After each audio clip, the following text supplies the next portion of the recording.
Very excited that we are having spectators this time, just seeing where COVID had actually put us, and last year not being able to have the spectators. We are very excited that indeed we are going to have such a magical moment.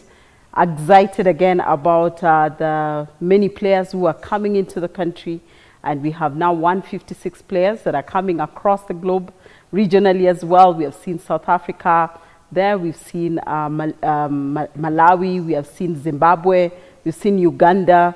So we're seeing golfing is one of those sports that are actually going to the next level.